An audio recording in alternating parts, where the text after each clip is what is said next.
मान लो ये है राजू और इसको शेयर मार्केट के बारे में कुछ भी नहीं मालूम, लेकिन ये अपने पैसों को इन्वेस्ट करना चाहता है, अपने पैसों से पैसा कमाना चाहता है। तो यहाँ पर किस तरह से राजू अपनी शेयर मार्केट की जर्नी को स्टार्ट करेगा, मैं आपको शेयर मार्केट में पैसा लगाने से लेकर प्रॉफिट को अपने बैंक अकाउंट तक निकालने तक का सारा प्रोसेस बताऊंगा।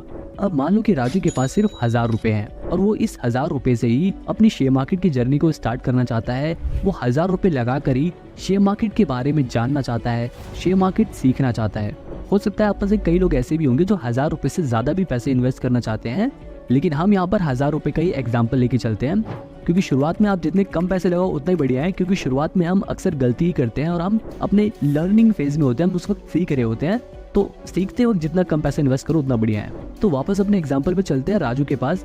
अब देखो, राजू को अपने पैसे इन्वेस्ट करने के लिए अपना एक डीमेट अकाउंट खुलवाना पड़ेगा। अब ये डीमेट अकाउंट क्या होता है? ये बिल्कुल हमारे बैंक अकाउंट की तरह होता है। जैसे हमारे बैंक अकाउंट में हमारे पैसे जमा होते हैं, वैसे हमारे डीमेट अकाउंट में हमारे खरीदे हुए शेयर्स जमा होते हैं। अभी डीमेट अकाउंट आप कहाँ खुलवा सकते हो? ये डीमेट अकाउंट आप अपने बैंक में भी खुलवा सकते हो और आप ऑनलाइन भी खुलवा सकते हो।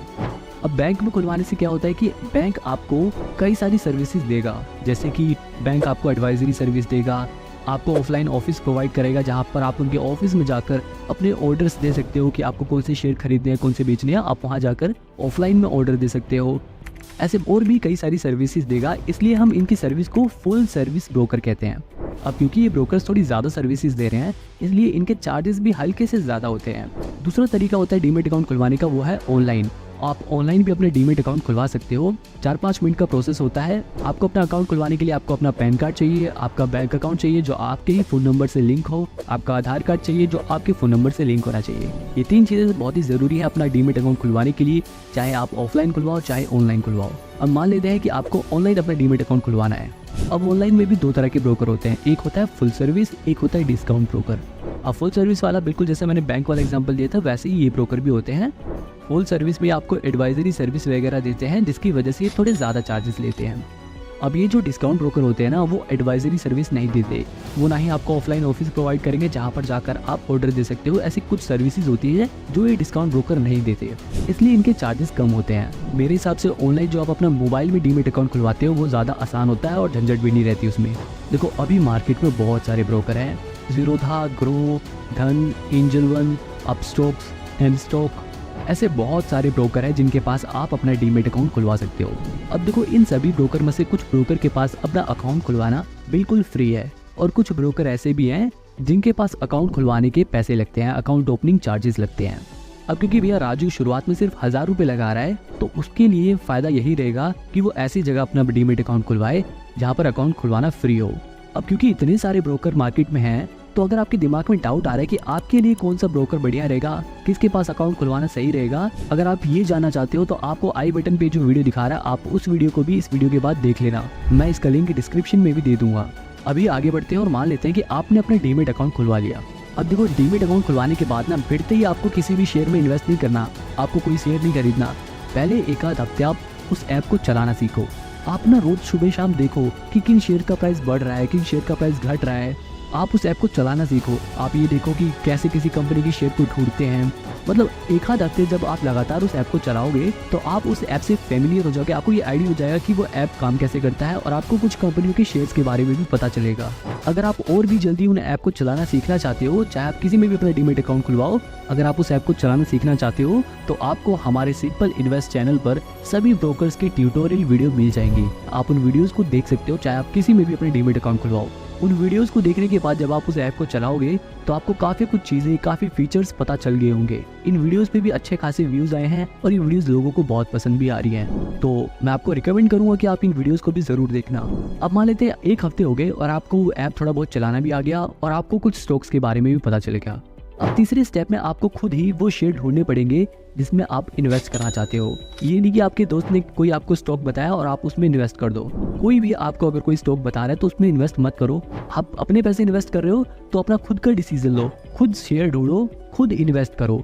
माना कि भाई शुरुआत में आप बढ़िया शेयर चूज नहीं करोगे, शुरुआत में अक्सर सबसे गलती होती है, शुरुआत में जो हम शेयर चुनते हैं वो उतना अच्छा रिटर्न नहीं देते, ऐसा सबके साथ होता है। मैंने खुद भी जब शेयर मार्केट में पहली बार जो शेयर खरीदा था उस पर मेरे को बहुत तगड़ा नुकसान हुआ था। हालांकि उस नुकसान की वजह से ही मेरे को मोटिवेशन मिली कि मेरे को अपना लॉस रिकवर करना है और इससे कहीं ज्यादा पैसे बनाने हैं, और आज मैंने शेयर मार्केट से कई लाख का रिटर्न कमा लिया है। तो कहने का मतलब ये है कि शुरुआत में आपसे गलतियां हो सकती है, लेकिन आपको सीखने पे फोकस रखना है। कुछ समय बाद, कुछ महीने बाद, एक आध साल बाद आप एकदम शेयर मार्केट में प्रो हो जाओगे और फिर आप जिन स्टॉक्स में इन्वेस्ट करोगे ना वो तो अच्छा खासा रिटर्न देंगे, क्योंकि आपको बहुत सारी चीजें पता चल चुकी होंगी।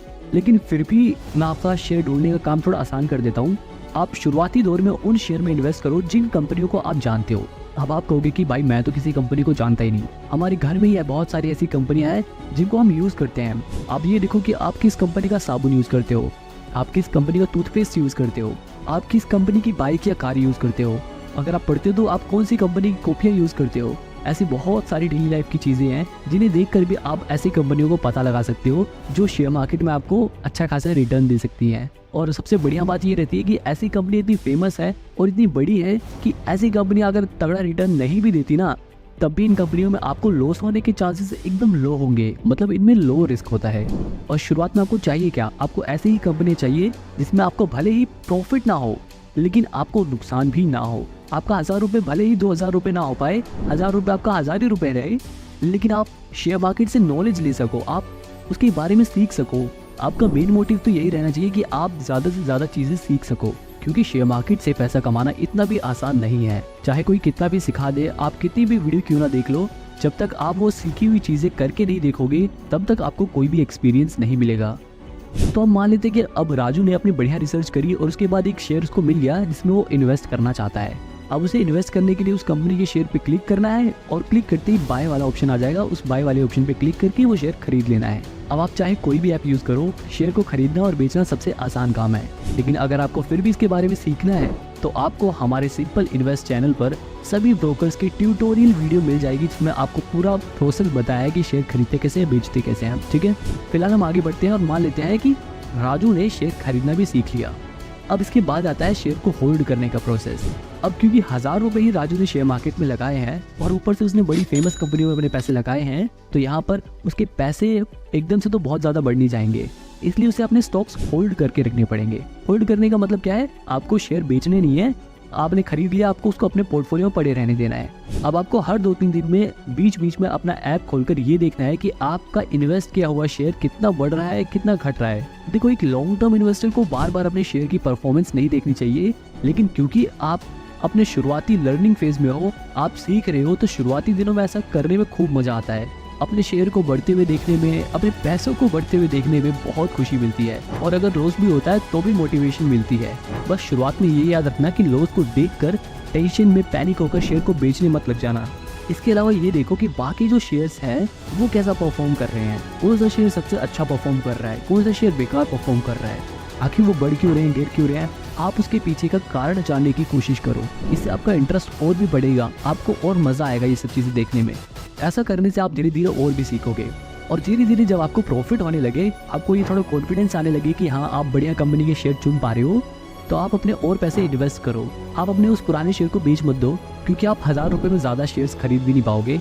1000 रुपये में आप कुछ ही शेयर खरीद पाओगे, और अगर आप उन शेयर्स को प्रॉफिट में भी बेचोगे तो उसके ऊपर चार्जेस ही इतने लग जाएंगे कि आपका वो प्रॉफिट कम हो जाएगा। क्योंकि जब हम शेयर बेचते हैं तो उस पर कई तरह के चार्जेस कटते हैं, ब्रोकरेज चार्जेस हो गया, जीएसटी हो गया, सेबी के चार्जेस हो गए, स्टैम्प ड्यूटी हो गया, ऐसे कई सारे चार्जेस कटते हैं। और इन सभी चार्जेस में से नए इन्वेस्टर्स के लिए एक सबसे खतरनाक चार्ज होता है डीपी चार्ज, क्योंकि ये डीपी चार्ज सीधे 15 से 20 रुपये लगता है, और जो नए लोग होते हैं ना उनको ये 15 से 20 रुपये का चार्जेस बहुत ज़्यादा चुभता है, क्योंकि ये 15 से 20 रुपये का चार्ज हर ट्रांजैक्शन पे लगता है। इसलिए आप शुरुआती दिनों में शेयर को बेचने से बचो।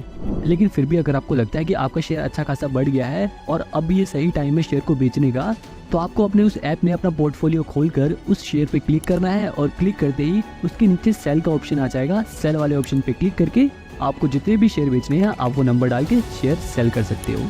सेल करते ही आपके उसमें से चार्जेस कटने के बाद आपका सारा पैसा आपके उस ऐप में दिखा देगा। अब वहाँ से आपको विड्रॉ करना है अपने पैसे को। विड्रॉ करने के बाद आपका 1 दिन के अंदर पैसा आपके बैंक अकाउंट में आ जाएगा। तो यहाँ पर मैंने आपको वो सभी स्टेप्स बता दिए जिसे फॉलो करके कोई भी नया इंसान शेयर मार्केट में अपने पैसे लगा सकता है।